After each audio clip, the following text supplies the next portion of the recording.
Aujourd'hui, je viens vous exposer les 15 plus vieux livres de ma palle. Et j'ai exposé parce que dans un an, je vais refaire cette vidéo. Et il faudra absolument que la majorité des titres aient changé. Si le top 15 est le même, je veux même pas y penser. Donc voilà, en 2024, quand je vais refaire cet exercice, j'aimerais qu'au moins 9 des 15 livres aient été lus. Pour info, le plus vieux livre de ma palle a été ajouté en janvier 2017 et le 15e, c'était mars 2019. Donc dans tous les cas, ça fait au moins 4 ans. C'est pas génial. Donc, commençons avec le livre le plus poussiéreux de toute ma palle.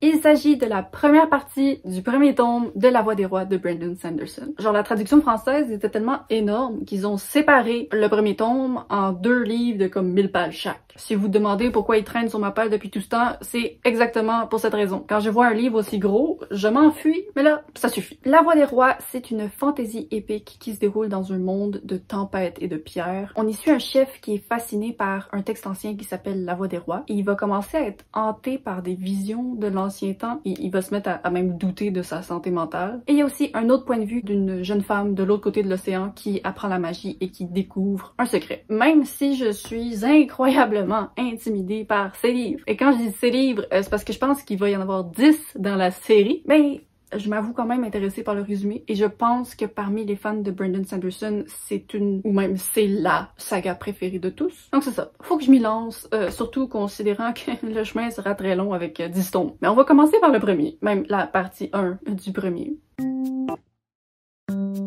Pour ce qui est du deuxième plus vieux livre de ma palle, c'est Dans la toile du temps de Adrian Tchaikovsky. Je vous l'ai présenté dans ma pile à lire de 2023, donc c'est clair que je vais le lire cette année. Bon, encore une fois, c'est un premier tome. Vous allez voir, il y en a beaucoup, ce qui m'inquiète un peu, parce que le problème des premiers tomes, c'est que quand tu les lis, ben si tu les aimes, ça rajoute automatiquement un livre à la fin de ta page. Donc oui, je vais faire du ménage peut-être dans mon vieux top 15, mais pas sûr que le nombre total de ma palle va baisser. En tout cas, ça c'est un opéra de l'espace qui suit les derniers survivants de la Terre qui voyagent l'espace pour trouver une nouvelle planète où s'installer. Et celle sur laquelle ils vont tomber est un peu un cauchemar pour les humains. Et ça, c'est à cause des créatures qui s'y trouvent déjà. Donc ces deux civilisations s'affronteront et testeront les limites de ce qu'ils sont prêts à faire pour survivre. C'est un livre qui est très bien noté.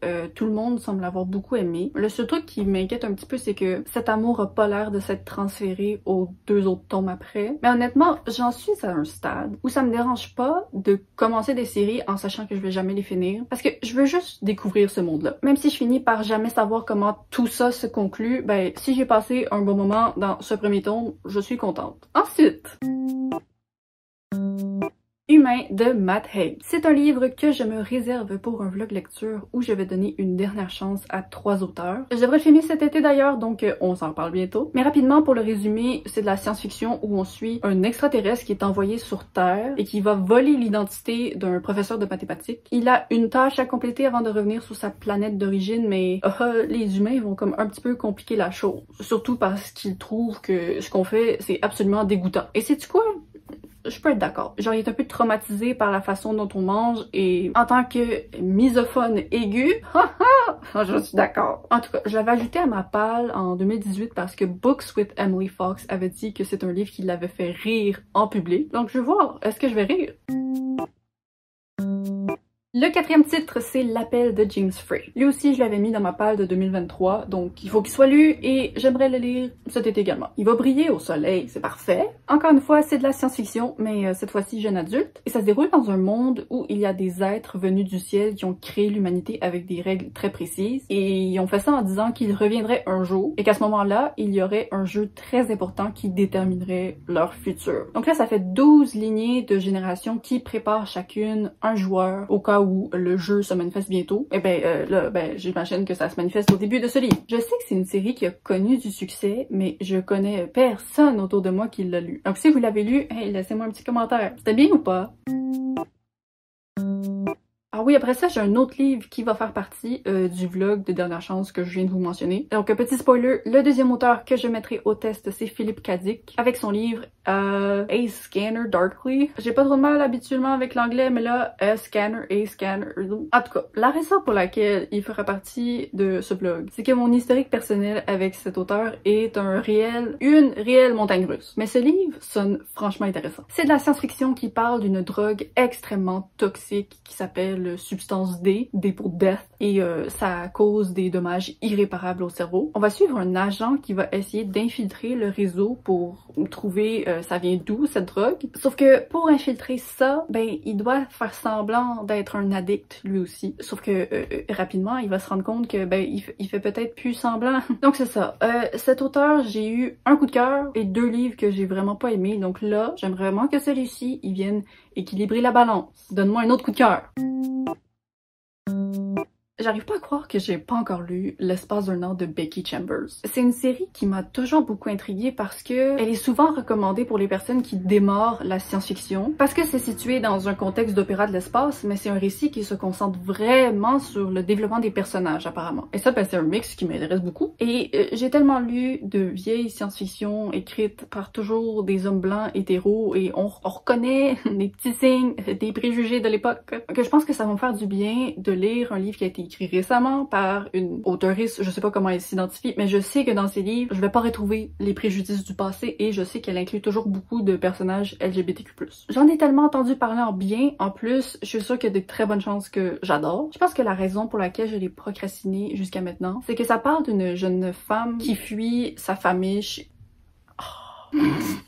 Je voulais dire famille riche, puis j'ai dit famiche, qui fuit sa famille riche, qui s'est enrichie parce qu'ils sont des escrocs. Et donc elle se fait engager sur un vaisseau spatial qui va voyager pendant 1 an, genre le livre se passe sur 1 an. Mais le truc qui me fait un petit peu hésiter, c'est que c'est mentionné qu'elle va apprendre à vivre et à travailler avec différentes espèces de la galaxie. Et moi j'ai remarqué que dans les science-fiction, quand on se concentre sur des êtres avec des biologies très différentes et que c'est vraiment exposé, ça m'intéresse un peu moins. Mais je pense que je vais aimer.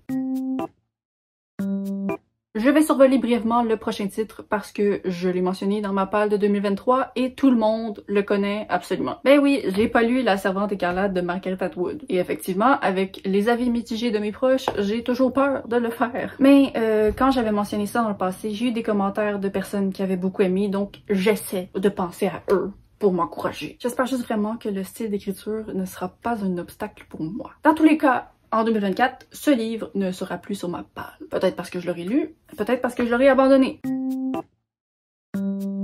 Le 8e plus vieux livre, c'est Good Morning Midnight de Lily Brooke Dalton. Malgré le titre anglophone, c'est un livre traduit en français aux éditions Les Presses de la Cité. On y suit un astronome qui vit depuis des années dans des régions éloignées de toute civilisation pour étudier le ciel. Donc entre lui et moi, c'est peut-être lui qui devrait s'appeler Sous le ciel. Un jour, il est dans un centre de recherche en Arctique et on commence à recevoir des rumeurs d'une guerre. Donc tous les scientifiques vont évacuer, mais lui, il refuse d'abandonner son travail. Je sais qu'on a aussi le point de vue de quelqu'un qui est dans un vaisseau qui revient de Jupiter. Donc c'est comme du post-apocalyptique et de la science-fiction qui sont 2 choses qui me rejoignent. Des fois, ma bouche, là, je comprends pas ce qu'elle fait. Je connais personne qui a lu ce livre, mais les notes sont pas mauvaises et ça m'intéresse. Le prochain livre, c'est un titre que je prévois de lire en automne et c'est sur ma liste de Rosie Blake. Quand je l'ai ajouté à ma palle, je pensais que c'était une petite lecture de Noël. Mais non, ça se déroule en automne dans un petit village gris et pluvieux et où la dernière boutique vient de fermer sur la rue principale. C'est une ambiance qui m'attire, mais c'est juste pas ça que je pensais que c'était. Pour le résumer, on va suivre Clara qui va se mettre au travail pour tenter de faire revivre la boutique en question et elle va rencontrer le fils de la dame qui était la propriétaire de la boutique et son fils, lui, ben, il vient de la grande ville, il est très sérieux et il croit pas que quelqu'un comme Clara pourrait faire quelque chose comme ça de la bonté de son cœur. Je pense que ça va se terminer en petite romance où il va apprendre à aimer la vie tranquille. Écoutez, c'est pas mon genre de livre, mais je voulais essayer quelque chose de nouveau. On va voir qu'est-ce que ça donne.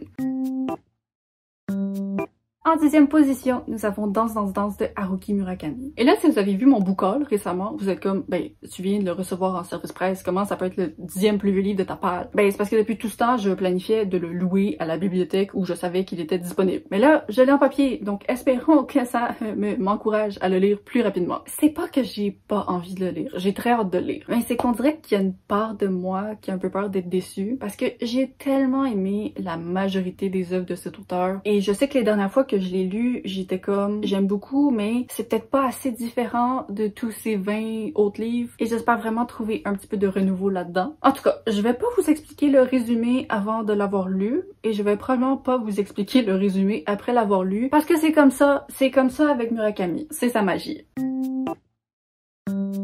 Bon, après ça, je dois lire un livre d'un auteur pour lequel je voulais vraiment aller vérifier la prononciation de son nom de famille. Mais je l'ai pas fait, donc on va improviser. Je veux lire The Moon is a Harsh Mistress de Robert A. Heinlein. C'est certainement pas Heinlein. Ce livre a été traduit sous le titre Révolte sur la Lune, mais j'avoue que le titre VO, The Moon is a Harsh Mistress, c'est vraiment plus accrocheur. Ça, c'est un classique de la science-fiction qui parle d'une colonie lunaire qui va se rebeller contre ses dirigeants qui vivent sur Terre. Les rebelles vont avoir développé une super intelligence artificielle qui est comme leur secret et qui est ce qui va déterminer leur succès dans la rébellion. Je sais aussi que la société est un peu différente, genre, bon là ça a été écrit en 1966, donc il y a que des couples hétéros dans ce livre, mais pour chaque femme, il y a 2 hommes qui lui sont attribués. Donc voilà, je suis bien curieuse, c'est bien réputé, j'espère aimer.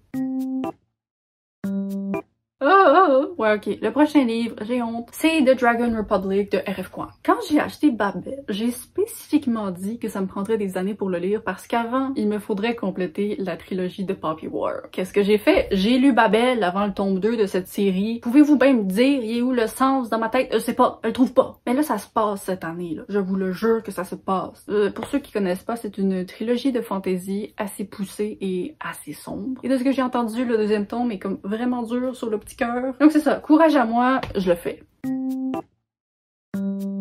Ok, pour le 13e livre, j'ai pensé cette fois-ci à vérifier la prononciation du nom de l'auteur et je suis très contente parce que j'aurais jamais deviné. Donc le livre, c'est Le fil du rasoir et ça a été écrit par William Somerset Maugham. C'est un autre classique, mais cette fois-ci de littérature générale. Ça parle de Larry et Isabelle qui forment un couple depuis leur jeunesse. Sauf que Larry va partir à la guerre et quand il va en revenir, ben il va se rendre compte que ses rêves à lui et ses rêves à elle ne correspondent plus. Donc il va partir arpenter le monde et Isabelle, elle, va tenter de le reconquérir. Mais c'est pas classé en romance, donc j'imagine que c'est pas une histoire d'amour traditionnelle. Je sais pas à quoi m'attendre, mais en même temps mes attentes sont un peu hautes parce que j'en entends que du bien. Et j'espère qu'une fois que je l'aurai lu, ben ce sera à mon tour de vous en dire du bien. L'avant-dernier livre! Oh my god, je vais avoir réussi à filmer cette vidéo one shot! Alors, ça fait longtemps que je veux lire La chute de Albert Camus. Je l'avais mis dans ma palle parce que c'était un classique très court. Je pense qu'il fait 160 pages. Et il y a quelques années, j'ai lu La Peste et j'avais bien aimé, donc pourquoi pas lui redonner une chance. Le seul truc qui fait que je le procrastine depuis tout ce temps, c'est que je sais qu'il a une plume qui demande un certain effort à lire. En tout cas, c'était le cas dans La Peste. Et j'imagine aussi que le fait que je sache pas de quoi ce livre parle, même si j'ai lu le résumé, ben ça doit pas m'aider non plus à m'encourager à lire. Si vous l'avez lu, dites-le moi! Et pour finir, en 15e position, nous avons 2010 Odyssée de Arthur C. Clarke. Je pense qu'on peut voir dans ce top 15 que c'est beaucoup de science-fiction et de classiques que je procrastine. Je pense que c'est souvent parce que je suis intimidée par la taille. Mais dans ce cas-ci, c'est pas un gros livre. C'est juste que ça, c'est le 2e tome de 2001, Odyssée de l'espace, et j'avais adoré. C'était 5 étoiles. Mais je vous avoue que pendant les 50 premières pages, mon cerveau avait travaillé. Il a une plume vraiment très dense d'informations, donc ça prend de l'effort pour vraiment s'immerger dans le texte, mais une fois que tu le fais, ben oui. Donc voilà, je devrais pas être intimidée parce que j'ai réussi à avoir un coup de cœur pour le premier, pourquoi pas pour le 2e. J'aimerais vraiment que ce soit un succès. C'est donc tout pour cette vidéo. Avant de vous laisser, j'aimerais savoir dans un commentaire quel est le plus vieux livre de votre palle et pourquoi vous le procrastinez. Et si vous avez pas organisé votre palle en ordre d'ancienneté, ben vous pouvez juste me parler de vieux livres qui traînent depuis longtemps. On sait tous c'est lesquels. Je vous remercie d'avoir regardé cette vidéo. N'hésitez pas à vous abonner si ce n'est pas déjà fait. Je poste environ toutes les 2 semaines en ce moment, mais j'ai un vlog de prêt qui était pas prévu, donc c'est possible que vous me revoyiez la semaine prochaine. C'est possible. Pas de promesse, mais peut-être. Bye!